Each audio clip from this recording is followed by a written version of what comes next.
Boa noite, senhoras e senhores. Estamos começando o nosso Conversas Cruzadas um pouco mais tarde, com meia hora de atraso, porque estávamos prestando uma justa e necessária homenagem a Tatata Pimentel. Grande companheiro, amigo, talentoso profissional de comunicação que faleceu na noite de hoje, por volta das 8 horas, foi encontrado em sua casa, morreu dormindo. E o Tatata teve muito significado, não apenas para a comunicação em geral do Rio Grande do Sul, como particularmente para esta emissora, para a TV Com, porque ele esteve aqui desde o primeiro momento da criação da TV Com e por 15 anos foi responsável por um dos programas de grande aceitação, que era o Gente da Noite. Por isso, nós não poderíamos deixar de expressar o nosso sentimento, a nossa gratidão, a nossa homenagem a essa personalidade admirável por sua cultura e simplicidade, que foi Tatata Pimentel. Então agora podemos entrar no nosso assunto. A construção da RS 10, ou Rodovia do Progresso, uma via expressa para ligar Porto Alegre a Sapiranga, no Vale do Rio dos Sinos, e algo que segue indefinido.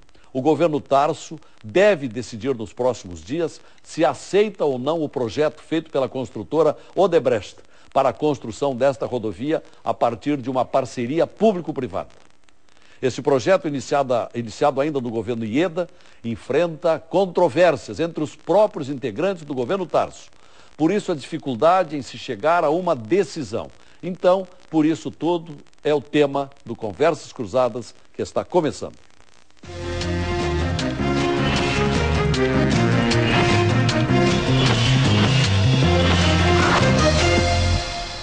São convidados para tratar desse assunto o coordenador-geral da FAMURS, da Federação das Associações dos Municípios, representante da entidade no Conselho de Administração da Empresa Gaúcha de Rodovias, Júlio Dornelles.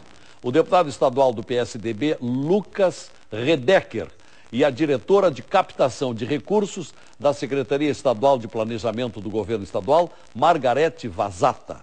Nosso programa tem o patrocínio de Funerárias Reunidas, Carinho, Respeito e Honestidade, Sicredi, Poupede, Sicredi, a poupança que cresce com você, e Sistema Fê Comércio. Com você a gente faz a economia girar.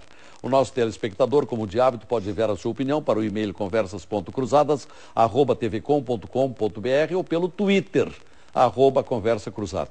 E a opinião do telespectador aqui tem o patrocínio de Mercato Restaurante, os mais saborosos momentos para você. Mas, agradecendo a permanência já há quase uma hora aqui no estúdio, assistindo o programa que nos antecedeu, o Tudo Mais, da Sara, o Júlio Dornelles vai nos falar aqui em nome da FAMURS o que acha desse problema, o que é preciso para se resolver e quais as reivindicações dos municípios. Boa noite. Boa noite, Lazer, boa noite aos nossos telespectadores, boa noite ao deputado, boa noite a Margarete, que é nossa companheira de governo do Estado.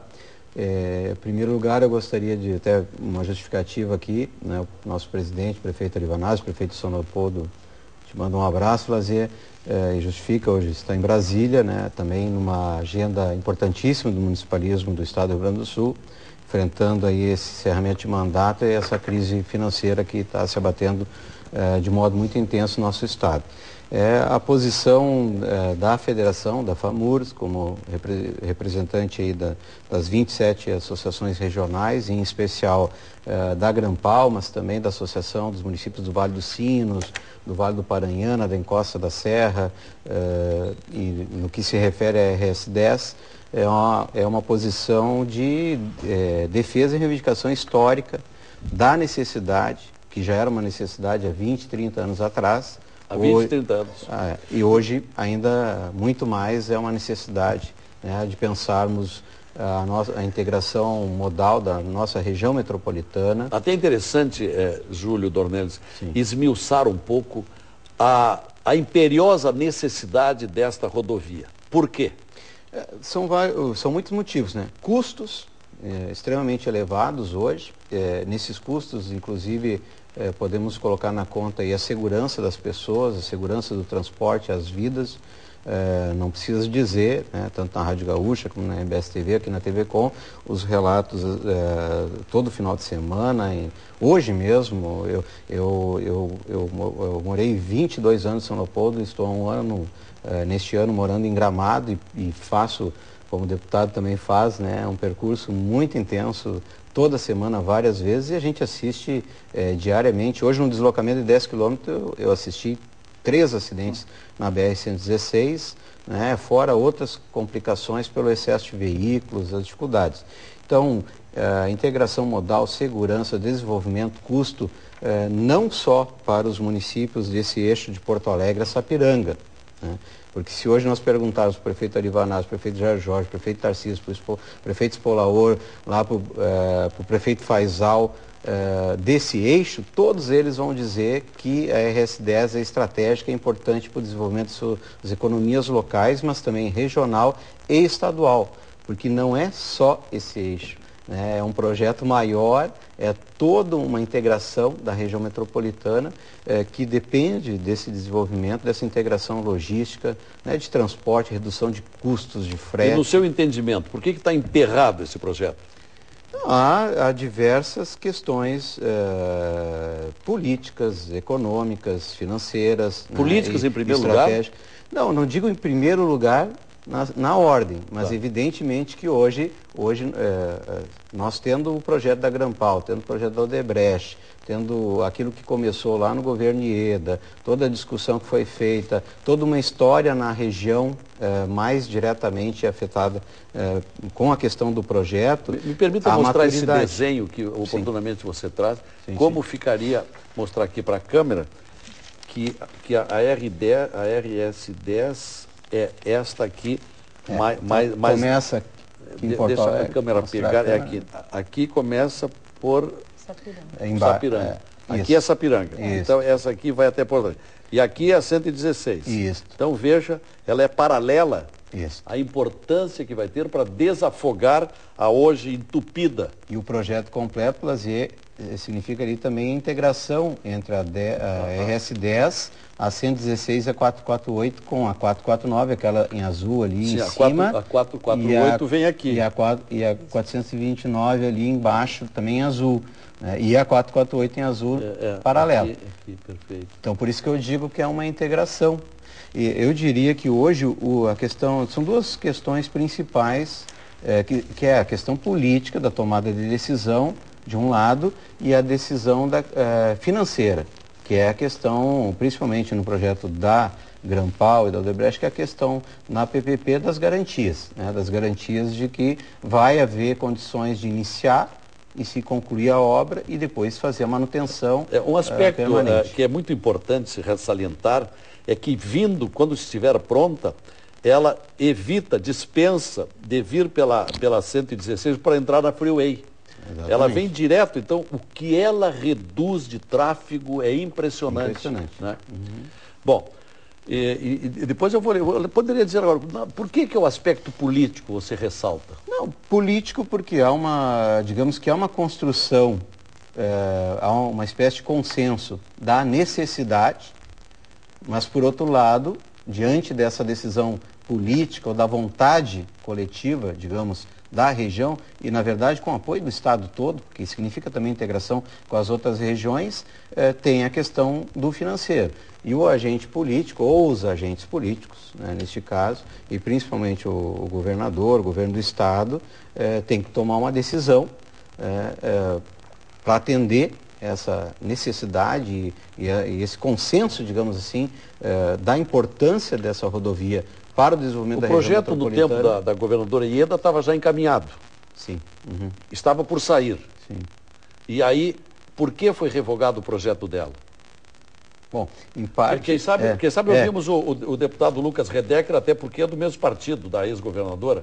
Deputado Redecker, boa noite. Boa noite, Lazier. Boa noite, o Júlio Dornelles, que representa a FAMURS. Essa noite, a Margarete Vazata, da Secretaria do Planejamento. Eu, particularmente, posso falar da RS 010, da importância, da necessidade que ela tem, porque eu convivo a falta dela diariamente. Nós que viemos da região do Vale dos Sinos até Porto Alegre diariamente, acabamos perdendo uma média de 2 horas pela manhã para vir a Porto Alegre e mais ou menos 2 horas à tarde, no final da tarde, à noite, para voltar até Novo Hamburgo, que é o meu caso. E eu vejo que esse problema que eu sinto diariamente, semanalmente, a gente acaba tendo prejuízos grandiosos no estado do Rio Grande do Sul. E é o custo de não fazer o que a Agenda 2020 acaba nos dizendo e nos passando os dados. Nós temos hoje, em média, Lazier, um prejuízo anual que gira na casa dos 800 milhões de reais por nós não termos a RS 010 funcionando. Tanto pelo prejuízo dos profissionais que ficam parados na rodovia, tanto de transportes, logísticas, quanto profissionais liberais. Pego a própria condição de um advogado que está em Porto Alegre, tem que fazer uma audiência em Novo Hamburgo, não sabe que horas vai sair, como vai pegar a BR-116. Temos também os prejuízos dos acidentes, porque com esse arranca e para, nós temos acidentes frequentes que acabam tendo prejuízo. E a RS 010 é um desejo antigo, é um desejo que eu escuto de debate desde quando eu era muito novo. Me lembro que meu pai, como deputado federal, já tinha na sua pauta o debate da RS 010. E o que nos deixa muito chateado é que há muitos anos nós escutamos o debate, mas nós não conseguimos fazer e ver RS 010 sair do papel e se tornar uma alternativa concreta de solução para a BR-116. Qual é a causa dessa demora? A causa da demora são os empecilhos que nós estamos encontrando. Mas quais são? À frente dos governos para que nós possamos tirá-la do papel. Nesse momento, nós não temos uma definição concreta do governador e do governo de como se vai fazer a RS 010. O que eu vejo, e essa decisão que semana que vem o próprio governador, eu vi na 0 Hora hoje, fará a definição se nós teremos e de que maneira que nós faremos a RS 010, é muito importante. Primeiro, qual é o projeto? E eu não estou aqui para discutir o projeto, Lazier, se o projeto A, o projeto B ou o projeto C. O que nós temos que fazer é que ela saia do papel e que ela seja viável para a população e para o Estado. Que o Estado gaste, evidentemente, menos, mas que nós possamos ter um retorno concreto para a população. E a parceria público-privada, no meu entender, é isso. A parceria público-privada é uma condição que o governo possa gastar menos quando não tem condições de bancar de maneira própria. Eu ficaria muito feliz se o governador anunciasse, olha, nós faremos RS 010 com recursos próprios e não precisaremos fazer parceria público-privada. Mas a parceria público-privada hoje é a condição que o Estado tem, um Estado que tem problemas financeiros, que tem um déficit grandioso. Nós já estamos na casa do déficit de R$1 bilhão este ano, que tem um déficit grandioso. Nós temos que fazer uma parceria público-privada para que nós possamos fazer futuramente com que a empresa privada tenha, evidentemente, o lucro que vai ser investido nessa rodovia e que nós possamos ter com as pessoas que fugirão da BR-116, da 448, que está em construção, e é muito importante, ela será pedagiada, é 010, será pedagiada, mas é uma opção do usuário passar pela RS 010 ou utilizar a BR-116. Então, eu vejo que os modelos que nós temos aí, o modelo da Grampal, o modelo que a governadora Ieda havia proposto, esse modelo da Odebrecht, que eu particularmente não conheço, são modelos que dão opções para que o governo do Estado possa, de fato, tirar do papel RS 010, e que na região metropolitana nós temos hoje 45% da população do estado do Rio Grande do Sul residindo na região metropolitana. Nós temos um fluxo diário mais ou menos de 130 mil veículos que passam todos os dias na BR-116 e um fluxo no horário de pico que chega na casa dos 70 mil veículos. Ela é a segunda maior rodovia do Brasil com fluxo e movimentação de veículos. Ou seja, nós precisamos, mais do que imediato, fazer com que a RS 010 possa, de fato, sair do papel, acabar com um gargalo que está prejudicando o estado do Rio Grande do Sul. Daqui a pouco eu vou lhe pedir para começar o próximo bloco. Margarete Vazata é diretora de captação de recursos da Secretaria do Planejamento. Portanto, é uma pessoa do governo do estado que esclarecimento nos dá sobre todo este atraso. O que está acontecendo que essa rodovia não sai do papel? Boa noite. Boa noite, Lazier. Boa noite, deputado Lucas. Boa noite, Júlio. É um prazer estar aqui conversando sobre um tema tão importante para toda a região metropolitana e para o estado como um todo também. Efetivamente, não há dúvida sobre a necessidade de se construir a rodovia RS 010. No entanto, é bom que se diga que no governo anterior também houve uma tentativa, aliás, foi publicado um edital de licitação da 010, do complexo envolvendo a 010, e tivemos duas ações, uma ação civil pública e uma ação popular contra esse edital. Então, as questões são muito... há várias questões a serem resolvidas sobre esse tema. Então, a necessidade, eu acho que não há dúvida sobre isso, né, Lazier? É uma rodovia importantíssima, mas, no entanto, temos que ver uma solução para que se possa fazer esse empreendimento. Mas são as medidas judiciais que estão impedindo? A ação civil pública... Houve alguma liminar impeditiva do andamento? Exatamente. E está em vigor o impedimento? Está em vigor. Então, medida judicial impede o andamento? Não, mas vamos dizer assim... Daquele projeto anterior. No governo Ieda, assim, é bom que se conte o histórico desse tema. A necessidade dessa rodovia, ela já foi prevista num plano metropolitano de 1974. Então, não é um projeto que tenha, vamos dizer assim, recente, ou enfim, ele vem historicamente, ele já foi identificado que para o desenvolvimento da região metropolitana haveria necessidade dessa rodovia. E ao longo desses anos todos não houve recursos suficientes para que se fizesse um investimento deste porte. No governo passado, por meio das parcerias público-privadas, que é uma legislação extremamente recente no Brasil.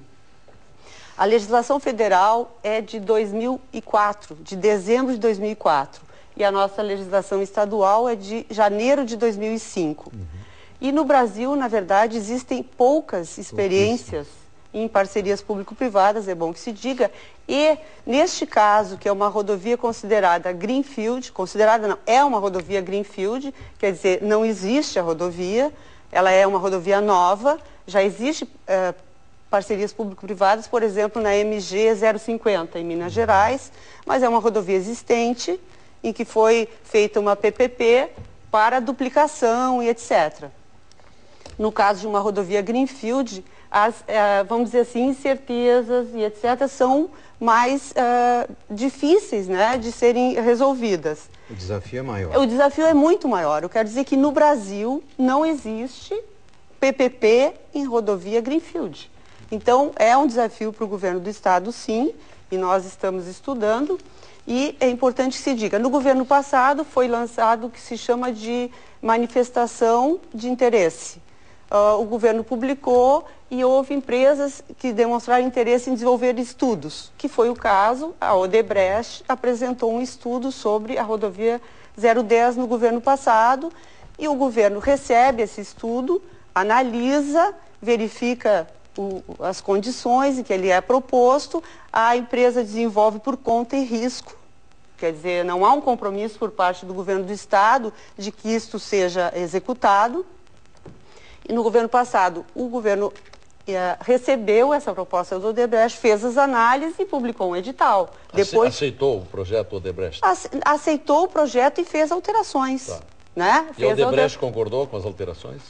Não, ela não necessariamente precisa concordar com as alterações. Não precisa. O governo pode, sim, fazer as suas... E com relação a valores, o que custaria essa rodovia? Essa rodovia... Total 1,5 bi, né?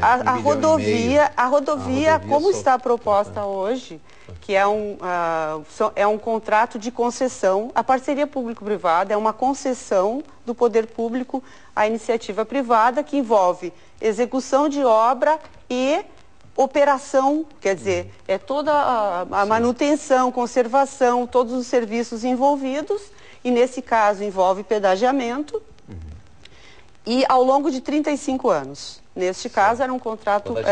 Pedágio 35 anos pela construtora. A construtora receberia, além dos valores de pedágio, porque veja o seguinte, a empresa Odebrecht, ela desenvolve estudo, não quer dizer que ela será a operadora, porque vai ser feita uma licitação pública em que várias empresas podem participar. Perfeito. Não necessariamente é ela. Isso faz parte do processo de PPP. Deixa eu fazer um intervalo e vou lhe pedir para concluir, porque eu vejo que ainda tem muito a falar, e eu queria lhe perguntar, então, por esse seu setor, onde é que entra, já que é setor de captação de recursos? É necessário que o governo capte recursos também, uma vez que vai ser uma PPP? Nos explique isso na volta.